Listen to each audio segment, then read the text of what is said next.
자, 오늘 말씀의 제목이 머리가 좋아도 깨닫지 못하는 성경의 신비한 비밀입니다. 여러분, 세상인 말입니다.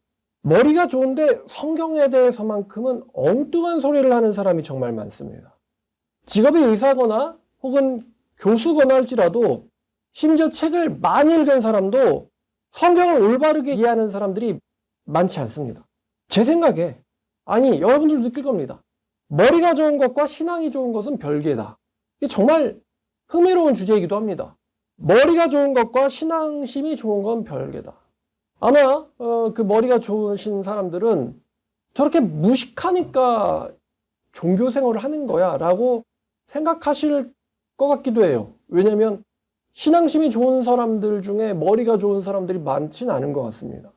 근데 반대로 그러면 좀 머리가 있다는 사람들이 성경을 어떻게 이해하는가? 제가 이 부분이 정말 궁금하거든요. 성경을 탁월하게 이해를 하고 있지만 난 하나님을 믿지 않는다. 이렇게 이야기하는 사람을 굉장히 보고 싶은데 그런 사람은 없습니다. 다들 성경을 괴상하게 이해하고 있습니다. 예수님을 따라다녔던 예수님의 12제자 중에서 소위 지도자라고 불릴 수 있는 사람이 거의 없었습니다. 절대 다수는 직업이 뭐였을까요? 어부였습니다. 그것은 예수님의 12사도뿐만 아니라 예수님을 따르는 제자, 수많은 제자들 중에서도 마찬가지였어요.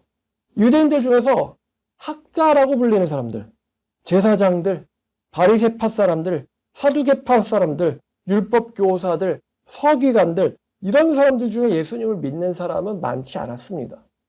머리가 좋으면 예수님 믿는데 도움이 될 것 같은데 실상 그렇지 않아요.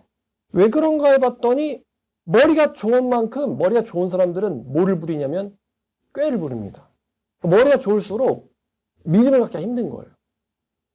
진짜 단순하면 확 맡기면 되겠는데 머리가 좋으니까 남들이 한두 가지 계산할 때 그 사람들은 벌써 5, 6가지, 10가지를 계산을 하고 있어요.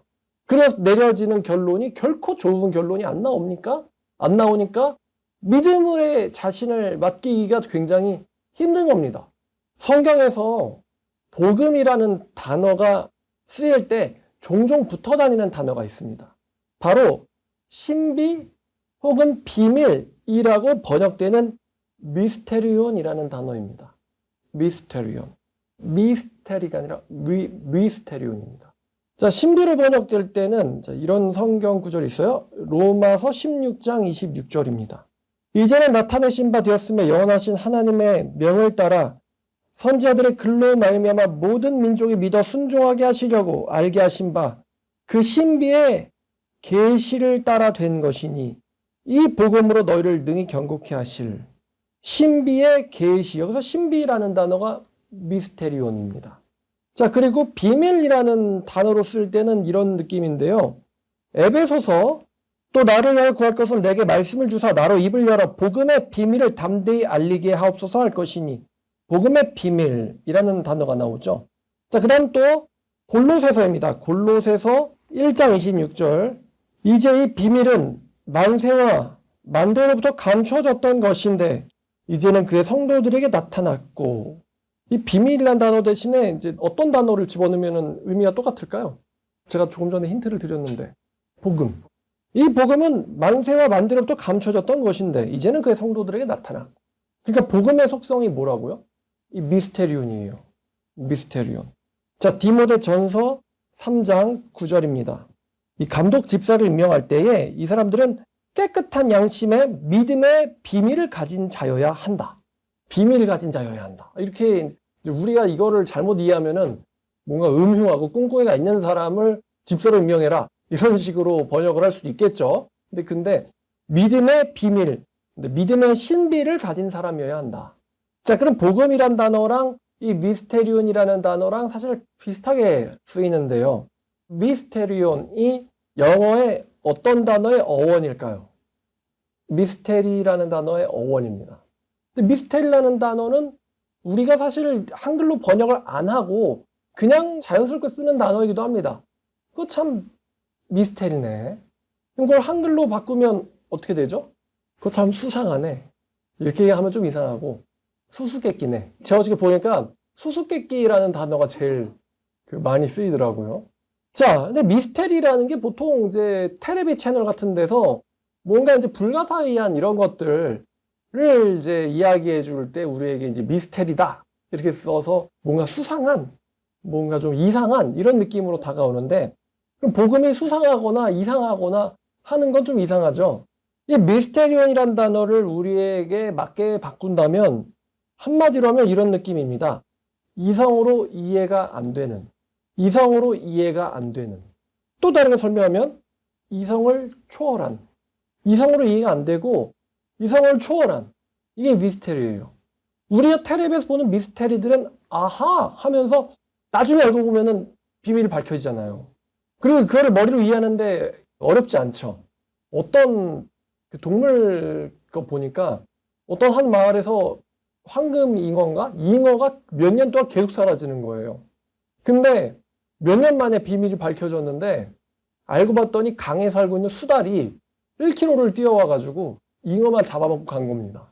그러니까 이제 연못 주인들은 도대체 누구냐 이거.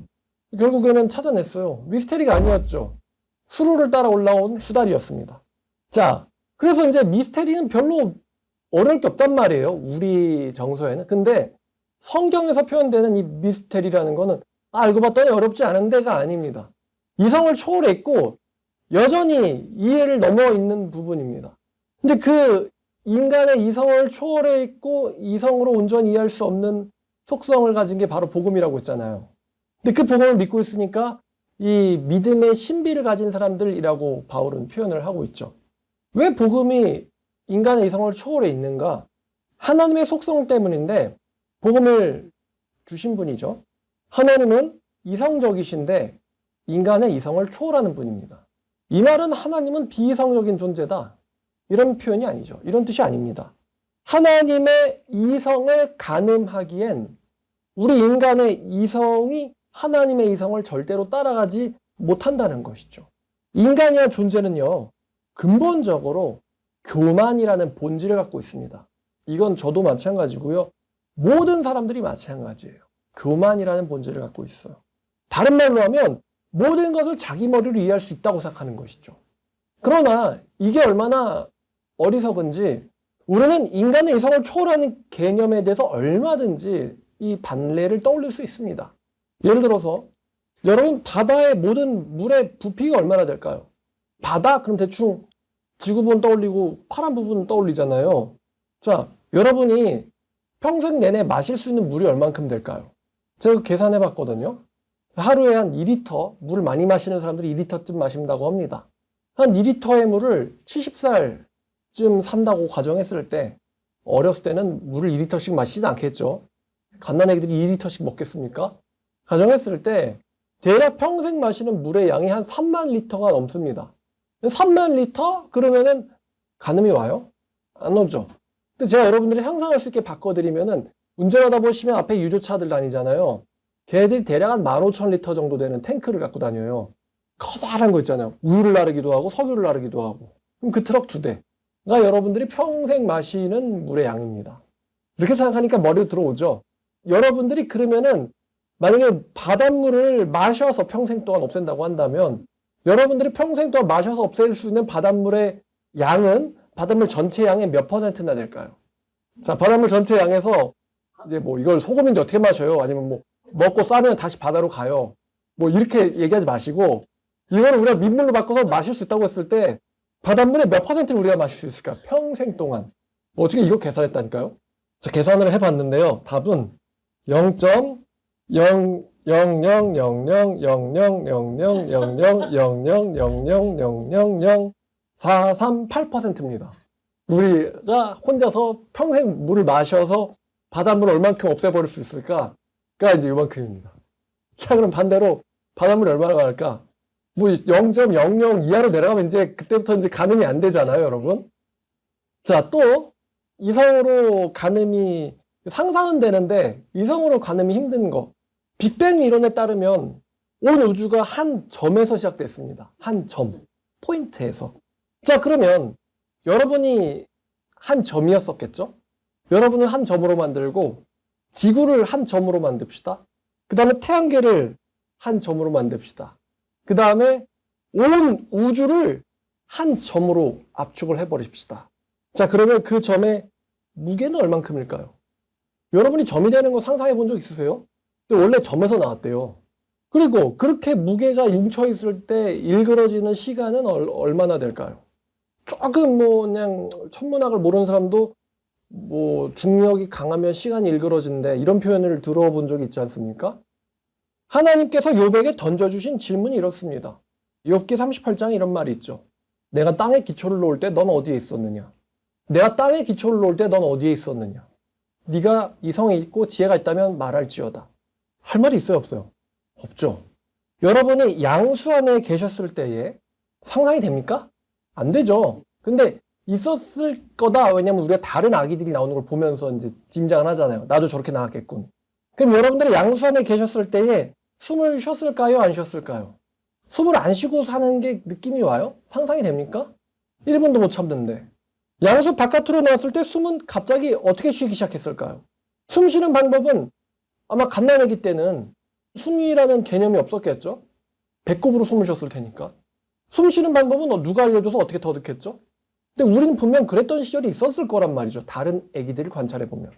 상상도 잘 안 가고 이해도 잘 안 가지만 어쨌든 사실입니다. 그거는. 이런 식으로 이해가 안 되는 부분들이 많습니다. 하나님의 속성은 더욱 그렇죠. 우리가 하나님을 이해한다는 것은 개미가 인간을 이해하는 것보다 어렵습니다. 인간은 하나님께서 우리에게 알려주신 만큼만 알 수 있죠. 그나마 그것도 하나님께서 허락하신 사람 외에는 알 수가 없습니다. 자, 누가복음 10장입니다. 누가복음 10장 21절. 그때 예수께서 성령으로 기뻐하시며 이르시되 천지의 주제이신 아버지여 이것을 지혜롭고 슬기 있는 자들에게는 숨기시고 어린아이들에게는 나타내심을 감사하나이다. 옳소이다. 이렇게 된 것이 아버지의 뜻이니이다. 내 아버지께서 모든 것을 내게 주셨으니 아버지 외에는 아들이 누구인지 아는 자가 없고 아들의 소원대로 계시를 받는 자들 외에는 아버지가 누구인지 아는 자가 없나이다 하시고 제자들을 돌아보시며 조용히 이르시되 너희가 보는 것을 보는 눈이 복이 있도다. 내가 너에게 말하노니 많은 선지자와 임금이 너희가 보는 바를 보고자 하였으되 보지 못하였으며 너희가 듣는 바를 듣고자 하였으되 듣지 못하였느니라. 앞절에 나와 있죠. 아들과 아들의 소원대로 계시받는 자 외에는 아버지가 누구인지를 아는 자가 없다. 그러니까 아버지를 알려면은 아들이 먼저 원해야 돼요. 그런데도 불구하고 사람들은 난 알지, 하나님을. 일본 사람도 그렇게 생각해요. 난 하나님을 알지. 미국 사람들도 그렇게 생각해요. 난 하나님을 알지. 한국 사람들도 그렇게 생각합니다. 난 하나님을 알지. 고린도전서 1장 18절부터 봅시다. 29절까지. 십자가의 도가 멸망하는 자들에게는 미련한 것이요 구원을 받은 우리에게는 하나님의 능력이라 기록된 바 내가 지혜 있는 자들의 지혜를 멸하고 총명한 자들의 총명을 폐하리라 하셨으니 지혜 있는 자가 어디 있느냐? 선비가 어디 있느냐? 이 세대에 변론가가 어디 있느냐? 하나님께서 이 세상의 지혜를 미련하게 하신 것이 아니냐? 하나님의 지혜에 있어서는 이 세상이 자기 지혜로 하나님을 알지 못하는 거로 하나님께서 전도에 미련한 것으로 믿는 자들을 구원하시기를 기뻐하셨도다. 유대인은 표적을 구하고 헬라인은 지혜를 찾으나 우리는 십자가에 못 박힌 그리스도를 전하니 유대인들에게는 걸리는 것이요 이방인들에게는 어리석은 것이로되 오직 부르심을 받은 자들에게는 유대인에게나 헬라인에게나 그리스도는 하나님의 능력이며 하나님의 지혜니라.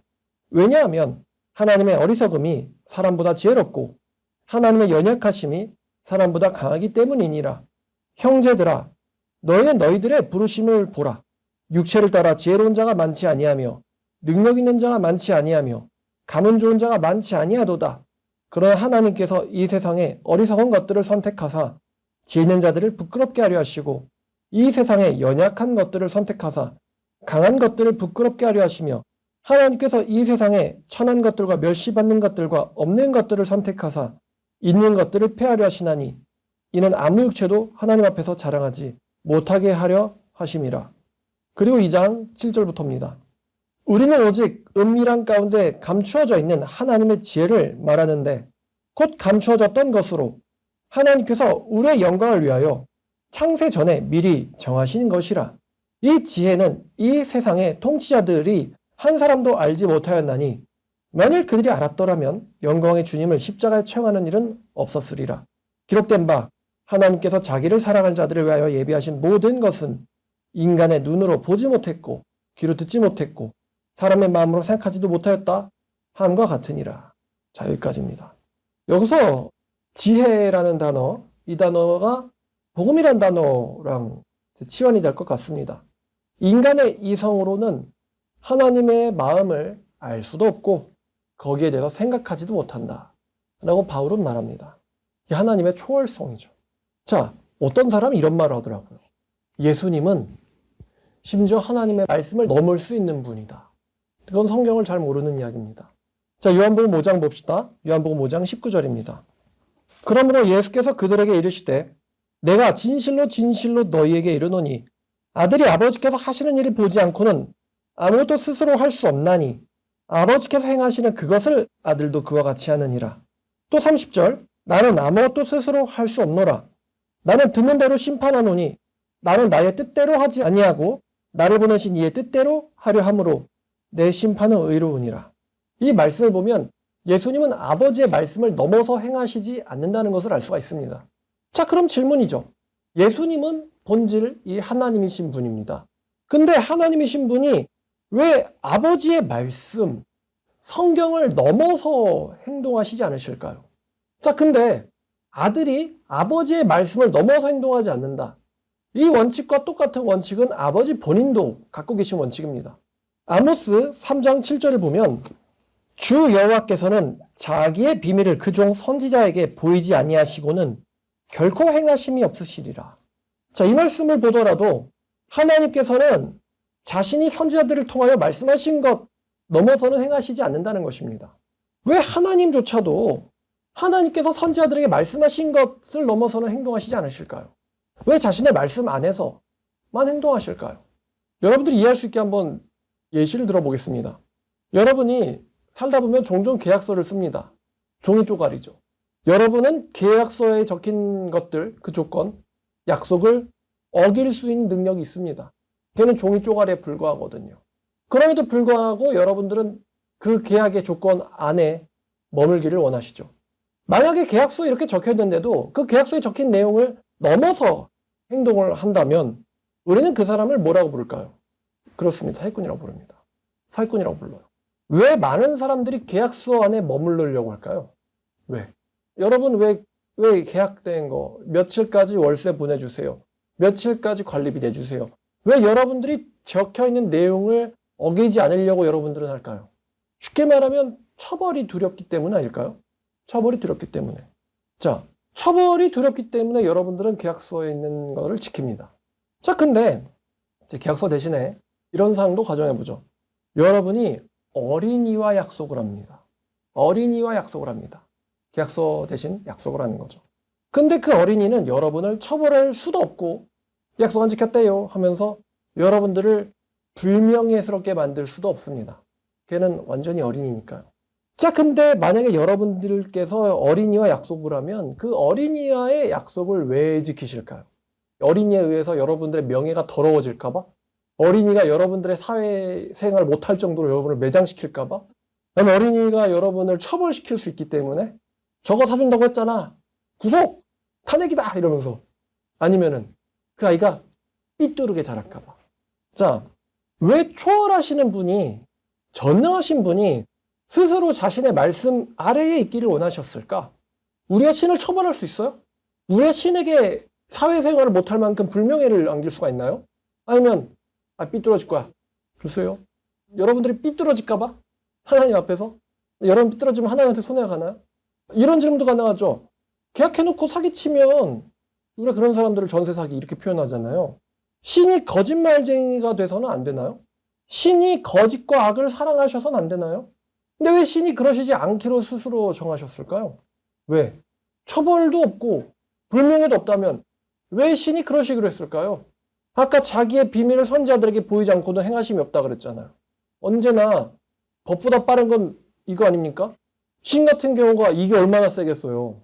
근데 본인이 말씀보다 먼저 행하시지 않기로 결정하셨을까요? 분명 많은 불편이 있으실 텐데 말입니다. 그럼 사랑 때문에 왜 신은 사랑이라는 존재로 있기를 원하실까요? 이런 질문들에 대해서 알 수 없다는 것입니다. 왜 신은 사랑이어야 하나? 만약에 신이 사랑의 규칙을 지키지 않는다고 해서 그 신이 소멸할까요? 그렇지 않습니다. 그분은 약속을 어기면 사라지는 망령이나 유령 이런 존재가 아니기 때문이죠. 십자가 사건도 마찬가지예요. 똑같이. 왜 하나님께서는 아들의 죽음을 원하셨을까요? 이사야 53장에 나오죠? 이사야 53장 10절입니다.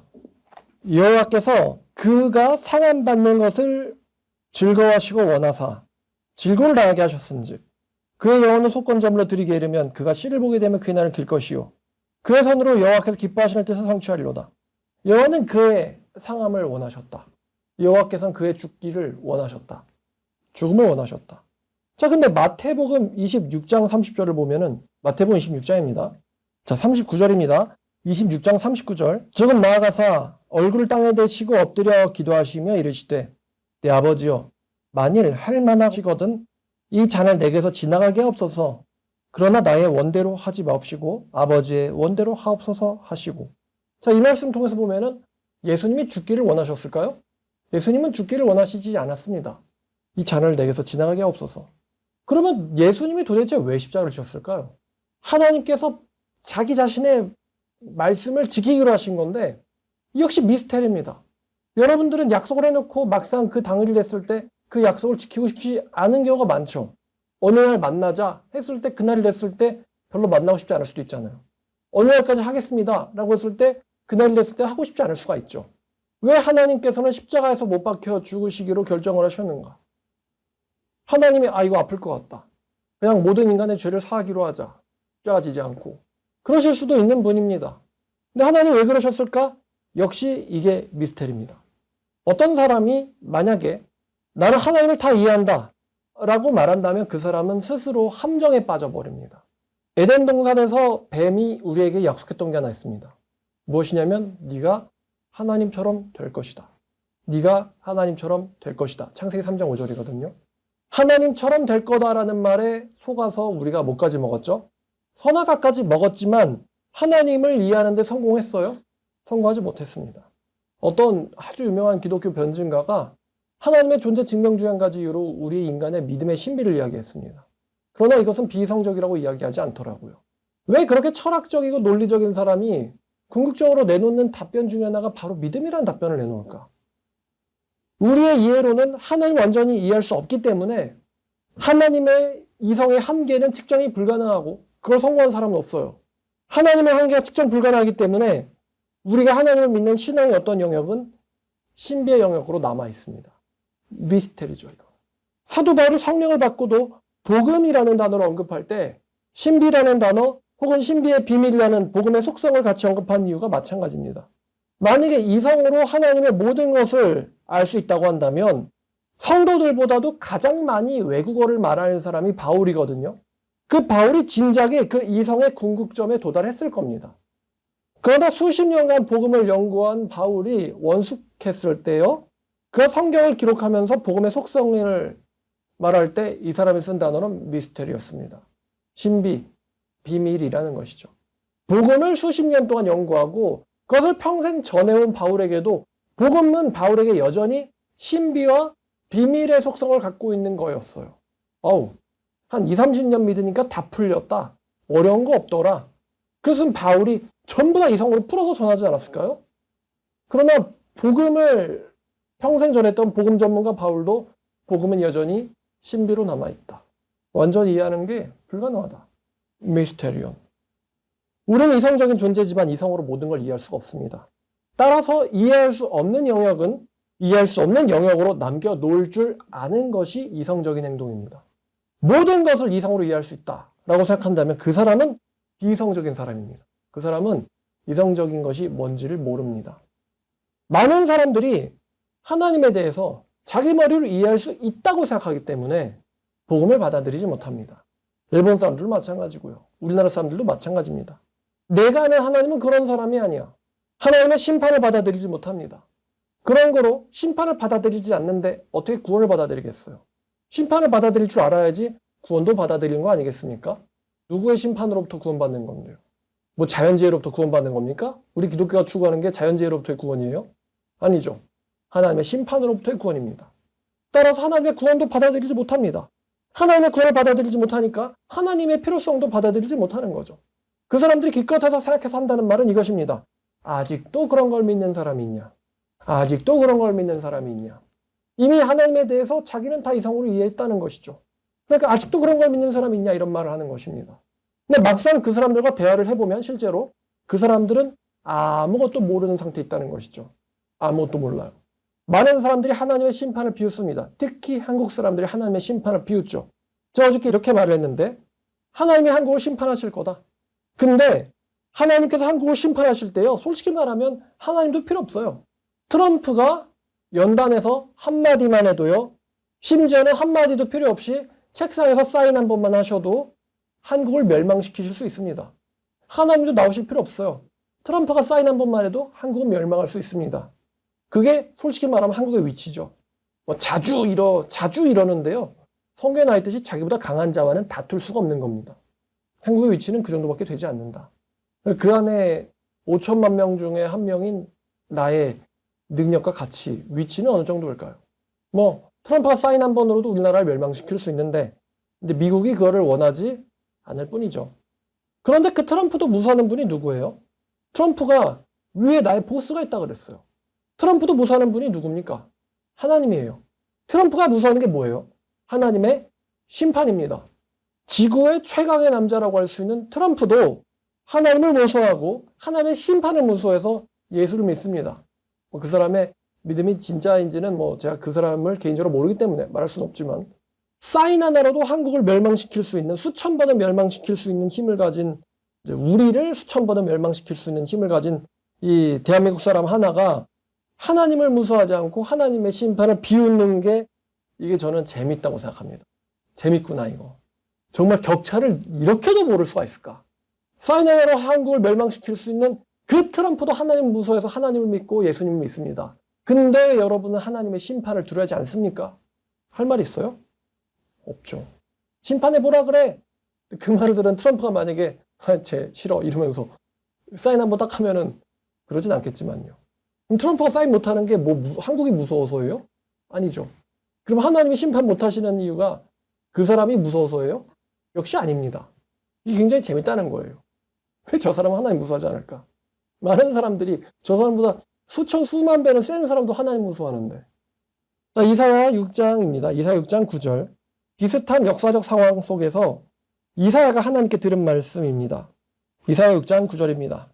여호와께서 이르시되 가서 이 백성에게 이르기를 너희가 듣기는 들어도 깨닫지 못할 것이요 보기는 보아도 알지 못하리라. 이 백성의 마음을 둔하게 하여 그들의 귀가 막히고 그들의 눈이 감기게 하라. 염려컨대 그들이 눈으로 보고 귀로 듣고 마음으로 깨닫고 다시 내게 돌아와 고침을 받을까 하노라 하시기로. 내가 이르되 주님 언제까지입니까 하였더니 주께서 대답하시되 성읍들은 황폐하여 주민이 없으며 가옥들은 사람이 없고 이 토지는 황폐하게 되며 여호와께서 사람을 멀리 옮기셔서 이 땅 가운데 황폐한 곳이 만열 때까지이니라. 역시 이사야도 심판을 예언받은 선지자거든요. 가서 백성들한테 말해라. 백성들의 반응은 비웃음과 조롱이었어요. 재밌는 부분이죠. 우리는 역사를 통해서 정말로 하나님 말씀대로 토지가 황폐케 되고 이 땅에서 이 백성들이 지워진 것을 우리는 알고 있습니다. 근데 이사야가 활동할 때는 사람들의 반응은 비웃음과 멸시와 조롱이었다는 것이죠. 가서 백성들한테 말해라. 그러나 그들은 들어도 모를 것이다. 그들의 마음을 둔하게 해라. 그들은 회개하지 못할 것이다. 그리고 그들이 회개할까 두렵다. 지독한 이거는 단어법이거든요. 가서 말해. 그런데 걔네가 회개할까 봐 난 두렵구나. 하나님이 두려워하시는 게 있다고? 네가 천국 가는 거. 네가 천국 가는 거 하나님 두려워하셔. 근데 그 하나님이 너한테 말하라고 하셨어. 하나님의 심판을. 들어도 듣지 못할 거라고 하시긴 하셨지만. 근데 정말 천국 가는, 왜 그 사람이 천국 가는 걸 하나님이 두려워야 되죠? 그러실 리가 없죠. 두려워하실 리가 없습니다. 제발 돌아오라는 말씀을 완전히 반대로 표현하신 거예요. 절대 돌아오지 않을 너무나도 어리석은 너기 때문에 너무나도 어리석은 네가 천국에 들어올까 봐 그게 겁난다. 그럼에도 불구하고 하나님께서는 이사를 보내셔가지고 말을 전해라 라고 말씀하셨어요. 왜 그 사람들이 천국에 들어와야만 하죠? 여러분들이 길거리에서 복음을 전할 때 여러분들에게 조롱하고 비웃는 그 사람들이 왜 천국에 들어와야 되나요? 그런 사람들이 들어와도 되나요? 천국에? 그런 사람들이 천국에 들어와서 여러분들을 조롱하는 그 상태 그대로 천국에서 여러분들과 같이 영생하시면 여러분들 좋겠어요? 그 사람들이 천국 시민권자, 천국 이웃 주민이 될 자격이 있다고 생각합니까? 우리가 복음을 전할 때 절대 의리돼야 되죠? 우리가 그 사람들한테 빚졌습니까? 그 사람들 거기 없으면 안 돼요? 꼭 있어야 돼요? 그렇잖아요? 사도 바울은요, 복음에 대해서 혹은 하나님의 계획에 대해서 자신도 솔직히 고백하지만 우리는 부분적으로 알고 있다라고 이야기합니다. 부분적으로 알고 있다. 만약에 살아있는 동안 이성을 단련하고 공부하고 연단해서 모든 지식을 깨닫는 게 가능했다면 사도 바울은 온전히 알도록 하라고 말했을 겁니다. 근데 사도 바울은 고린도전서 13장에서 우리는 부분적으로밖에 알 수가 없다. 예수님의 재림이 일어나기 전까지. 우리는 부분적으로 알 수밖에 없고 그때가 되면 온전히 알 수 있다고 했는데 그 말은요. 예수님의 그때가 오기 전까지는 온전한 영역엔 도달할 수 없다는 것이겠죠. 그런데 바울의 이 표현은 알려고 하는 노력을 포기하라는 말은 아닙니다. 우리가 아무리 공부를 해도 심지어 수능 만점을 만든다 할지라도 세상 모든 걸 다 할 수는 없잖아요. 하지만 알지 못한다고 해서 공부하지 마라고 말하지 않는 것처럼요. 참으로 재밌는 표현인데 지식을 이해하는 것은 이성이에요. 지식을 이해하는 건 이성인데요. 미스테리를 이해하는 것은 지혜입니다. 이 표현이 이해가 가시죠? 지식을 이해하는 건 이성이지만 미스테리를 이해하는 건 지혜다. 이성과 지혜가 다른 것이죠. 자, 디모데후서 3장 15절을 보겠습니다. 디모데후서 3장 15절. 너는 어려서부터 성경을 알았나니 성경은 능히 너로 하여금 그리스도 예수 안에 있는 믿음으로 말미암아 구원에 이르는 지혜가 있게 하느니라. 좀 복잡한 문장입니다. 알쏭달쏭하죠? 성경은 능히 너로 하여금 예수 안에 있는 믿음으로 말미암아 구원에 이르는 지혜가 있게 하느니라. 문장이 복잡합니다. 바울은요, 네가 성경을 읽으면 모든 지식에 통달할 거야 라고 말하지 않습니다. 바울은 이렇게 말합니다. 성경은 네가 구원에 이르는 지혜가 있게 할 거라고 말합니다. 구원에 이르는 지혜가 있게 한다. 구원에 이르는데 필요한 게 뭐예요? 지혜입니다. 지혜. 구원에 이르는데 필요한 게 지혜예요. 근데 이 지혜가 그냥 지혜가 아닙니다. 이 지혜는 어떤 지혜냐면 믿음을 통과해야 하는 지혜예요. 다시 한번 15절 보죠. 믿음으로 말미암아라는 단어는 through. 여러분 드라이브 스루라는 뭐 이런 표현 들어보셨죠? 뭐 맥도날드 가시든가 뭐 스타벅스 가시든가 통과하다는 뜻이거든요. 통하여. 믿음을 통하여 구원에 이르는 지혜. 믿음을 통하여 구원에 이르는 지혜. 이런 말을 하고 있는 거예요. 믿음을 통하여 구원에 이르는 지혜. 구원에 이르는데 필요한 게 지혜고 이 지혜는 믿음을 통과해야 합니다. 지식은 믿음을 통과하지 못해요. 지식은 믿음을 통과하지 못합니다. 근데 이 믿음을 통과하는 건 바로 지식이 아니고 지혜입니다. 지혜가 믿음을 통과합니다. 지혜가 믿음을 통과할 때 구원에 도달을 합니다. 지혜가 믿음을 통과할 때 구원에 도달한다.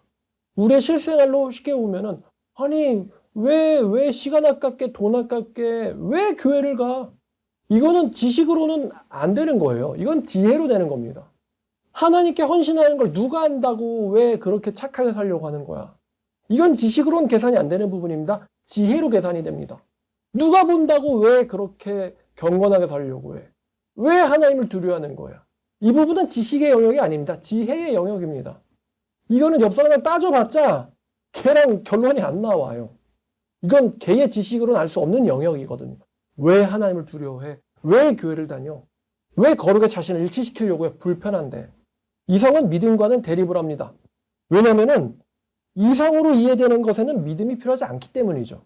저번 주에 누가복음 설교 드린 것처럼 바리새인의 머리는 왜 예수님한테 저렇게 해야 돼?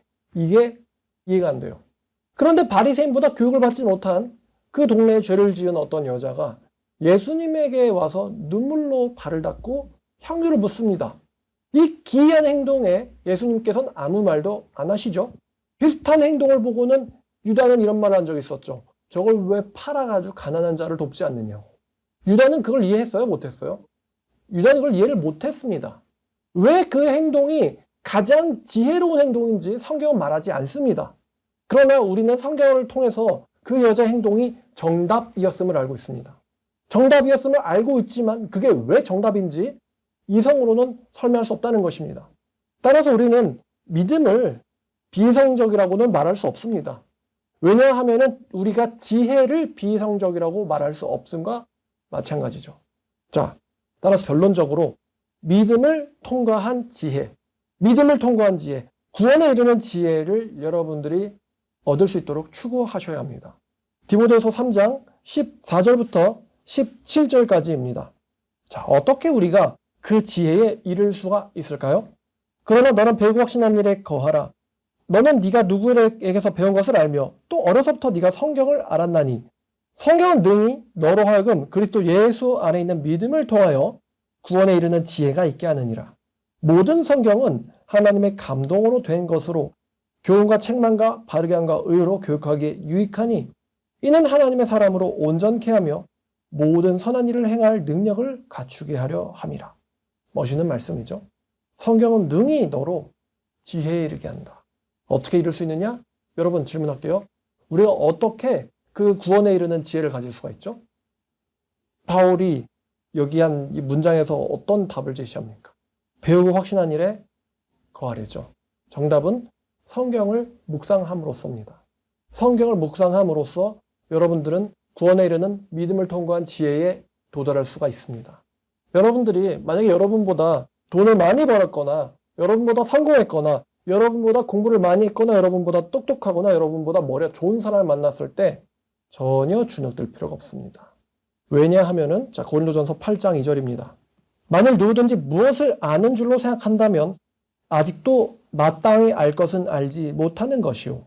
이런 말씀을 이해하는 건 지식이 아니고 지혜라는 것이죠. 우리가 왜 그런 사람을 두고 주눅들 필요가 없냐면 그 사람은 정작 중요한 것 하나님에 대해서 아무것도 모르고 있기 때문입니다. 자, 따라서 만약에 여러분들께서 하나님에 대해서 안다, 난 어느 정도 지식이 있어요, 알고 있다라고 생각한다면요, 여러분이 조심해야 될 것은 바로 교만입니다. 바울은 알고 있어라는 사람은 사실은 아무것도 모르는 사람이야. 특히 마땅히 알아야 할 것에 대해서는 말이지. 이렇게 말하고 있거든요. 교만을 조심하셔야 돼요. 왜냐하면 우리는 언제까지거나 부분적으로 알 수밖에 없는 존재이기 때문입니다. 자, 결론입니다. 우리에게 복음을 아는 지혜를 내려주신 하나님께 감사하시고 하나님을 두려워합시다. 기도하겠습니다. 하나님 아버지, 지혜로운 사람은 알지 못하고 또 머리가 좋은 사람이 알지 못하는 복음 속에 감춰진 신비한 비밀이란 제목으로 말씀을 나누었습니다. 주님의 말씀, 결코 이성만으로 이해할 수 없는 영역입니다. 주님께서는 자신과 자신의 복음을 신비 속에 넣어두셨습니다. 그럼에도 불구하고 하나님께서는 자신이 선택한 자들이 그 지식에 접근할 수 있도록 허락해 주셨고 우리가 지혜를 통해서 그 복음에 도달할 수 있게 되었습니다. 그럼에도 불구하고 우리는 그 복음이 우리 마음 안에서 비밀과 신비의 영역으로 남아 있습니다. 이 믿음의 신비를 가진 사람이 하나님의 종에 걸맞다고 바울은 말합니다. 주님, 저에게 겸손을 허락하여 주시옵소서. 또 동시에 아버지의 지식을 사모하고 아버지의 지혜에 도달할 수 있는 그런 자비도 허락해 주시기를 원합니다. 시간과 때가 얼마 남지 않았음을 우리가 온 피부로 느낍니다. 지혜로운 자가 되어서 일할 수 있을 때 일할 수 있는 사람 되게 하여 주시옵소서. 예수님의 이름으로 기도드렸습니다.